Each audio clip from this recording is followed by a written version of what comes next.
Alright, lads, so our next banner for Brazos has officially been announced. On your screen right now are those that got the prediction right in our most recent video. And the banner itself appears to be a Karakura Battle Crown Summons. A bit weird, by the way, that it has been announced today. It was supposed to get announced yesterday. For some reason, Caleb actually are announcing banners on the weekend now. With that said, though, let's go ahead and check it out. And the two characters are going to be Stark and also HALIBEL, finally getting a base former HALIBEL. Interestingly enough, though, at the same time, it's hard with the outfit down, unzipped even, and it'd be kind of cool if that's how the model looks in game. And we're also getting a base from Stark. That's kind of cool. We haven't had that since like the 6th anniversary. And this being his post for the artwork is kind of cool because that's when he showed that he is the #1 in Sparta. But part of me now looks at it and like, damn, Barragan's also been included from this once more. I mean, you know, the whole drama in Rebirth of Souls, right, that he's not included, but Stark and HALIBEL are. And now we have another situation where Barragan's not included. Part of me is starting to believe that maybe the voice actor passing is the reason for all of this exclusion with Barragan, a cool character, right? But the banner itself is called Queen and Lone Wolf. That's kind of cool. I mean, it's a 2-character banner. It's a premium mid-month. Likely I am going to skip, but let's see what the characters do offer. So we have a Mind and a Hearts character, and first up we have HALIBEL, a ranged normal attack damage character with a sultry of 35% normal attack damage, Flurry +2 in Guild Quest, and a new team party buff where you are giving your entire team 10% more normal attack damage. That seems quite low, to be honest, because this is going to be, you know, I'm going to compare that to, what's his name? Mugetsu, right? Mugetsu can give 20% as a soul trait, but in general, he can give 20% to everyone. And normal attack damage character only get 10? A bit strange, but let's see what we are offering here. She's a ranged character, right? Ranged normal attack damage character. As a human, okay, that's not too bad.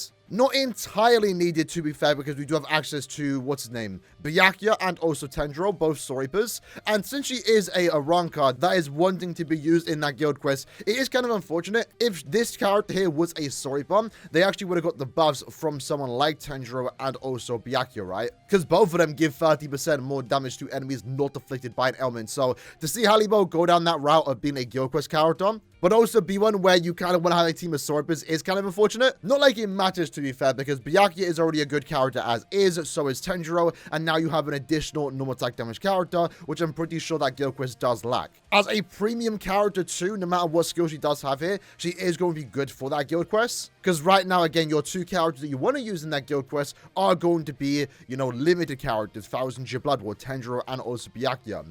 In terms of what she does have here, since she is designed for guild quests, we're looking at the standard stuff, right? Flurry +1, that gets further increased to Flurry +2 in Guild Quest. You have the 60% Bruiser, which goes up to 95% overall with the Soul Trait. Technically, she has 105% normal attack damage. And you know what, still regardless, that team party buff is going to also go for Tendril. So, you know, even though she isn't getting the buffs from Tendril or even Byakuya, she is still getting the extra stats from the boost effect with Tendril, and she's buffing Tendril's attack too. So she is definitely going to fit nicely into that Guild Quest team. And if you are a HALIBEL fan, maybe not too happy with the fact that she did end up being a normal attack damage character, at least she does have guard break, so you can use that outside of Guild Quest. And a ranged character with long reach, honestly, plays pretty good. Weirdly enough, though, these characters are called Fierce Battle, but the banner itself is called Karakura Battle. I wonder if Stark is the same. Let's see what Stark is offering, though. So Stark is a melee strong attack character. All attacks can inflict weakening. His soul trait is 40% more soul bond damage. We haven't seen that since last year, January, by the way. It's been a whole year since we've seen that.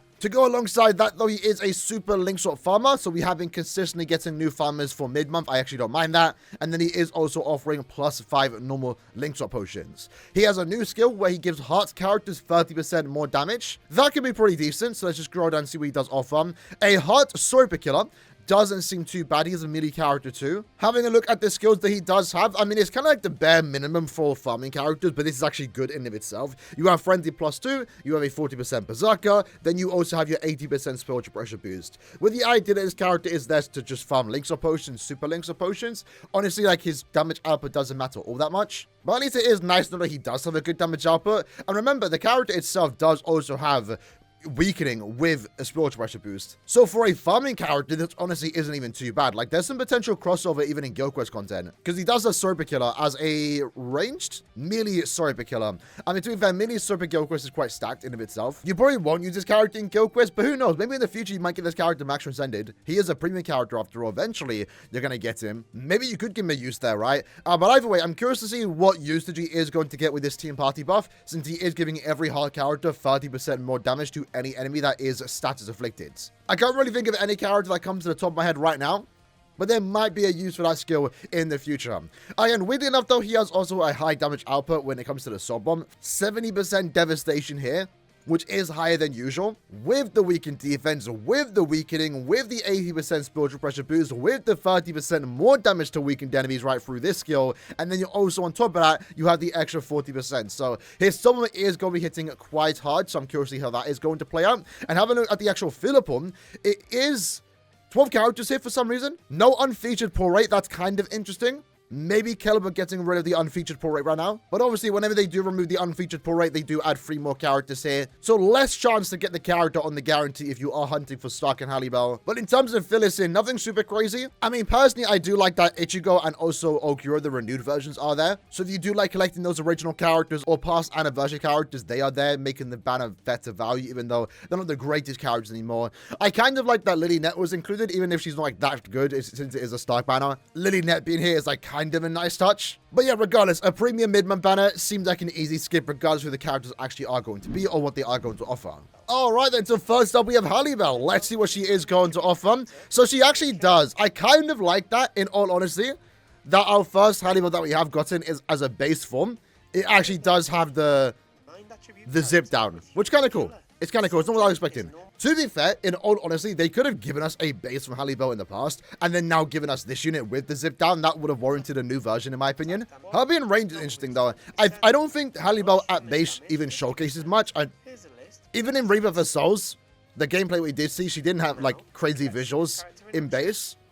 Because I don't think she can use her water powers, right? So it's just going to be a bunch of like yellow light beams, which it seems to be the case with the normal attacks. But yeah, when it comes to Guild Quest content, that Guild Quest in general does lack premium alternatives. So it is nice that we do have her. I currently do have access to Byakuya and also Tenjiro, and I'm pretty good in this Guild Quest phase, but throwing in HALIBEL, if I do hypothetically pull her in the future, is going to be good. Because she'll make Tenjiro better, and she herself will be doing good damage, right? So you have 2 good normal attack damage characters, and also a really good spiritual pressure character.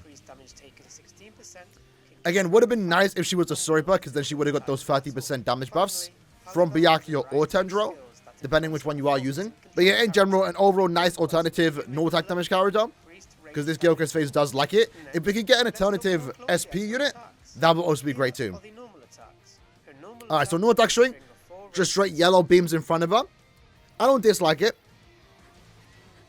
I don't dislike it. For the string attack, yeah, I think she can have very basic strong attacks, right? Just yellow slashes and attacks.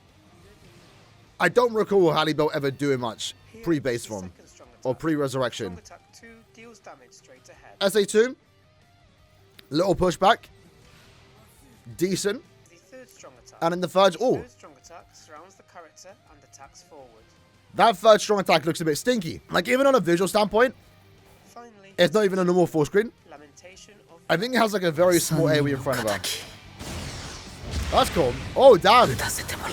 I know they're trying to showcase the number 3, but that is kind of like crazy. We get a massive zoom in on that. Simple. It resembles this scene. Her taking off the...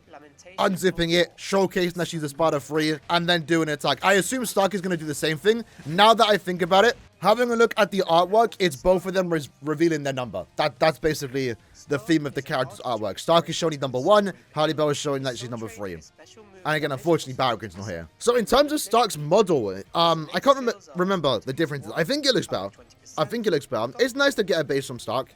Our last Stark that we did get like last year, maybe 2 years ago at this point actually, was in his resurrected state. Now this character will get extra bonus points if we somehow do get Lily there included him. So SA1 is a beam forwards, and it's coming out of his hollow hole, right? Which looks kind of cool. SA2 being a lunge forward ain't too bad.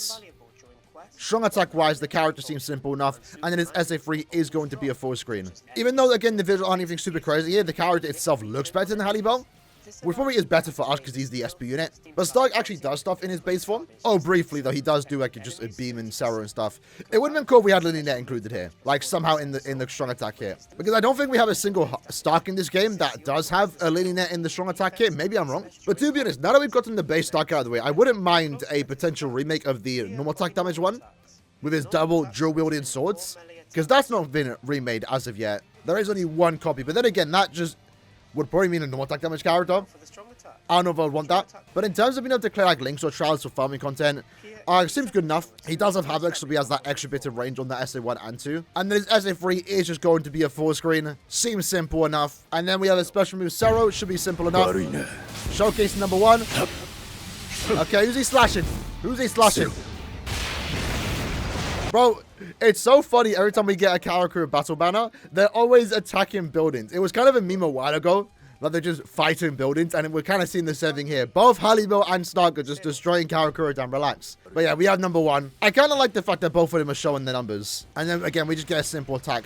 Since these characters are in base, right, they only can do stuff like that. But yeah, that's our new banner over on Braves. Was a new base from Stark and also HALIBEL. I would say a banner that's maybe long overdue. Been wanting a base from HALIBEL for quite some time, and I do kind of like the idea that it is the HALIBEL that has the jacket unzipped. In terms of what they offer, I mean, they're going to be good character what they want to do. HALIBEL is going to be good and meta in her guild quest phase, and then Stark is going to be a good super links or farmer. If you need that, they can be good characters to pick up later on. I don't think right now you should be summoning on premium banners, so I would say this is going to be a pretty easy skip unless they are massive fans of Stark and also HALIBEL. More premium banners, in my opinion, are welcomed, even if they aren't like the most exciting banners. It's more characters to get during the anniversary, because right now you should be saving your summon tickets in the hopes to try and get the anniversary characters, but also try and get these characters along with it. In the comments below, though, let me know what you like to think about the new HALIBEL and Stark. Unfortunately, just like Rebirth for Souls, Barrel Green is not included here, but I hope you like to enjoy the video. I'll see you guys next time. Take care and peace.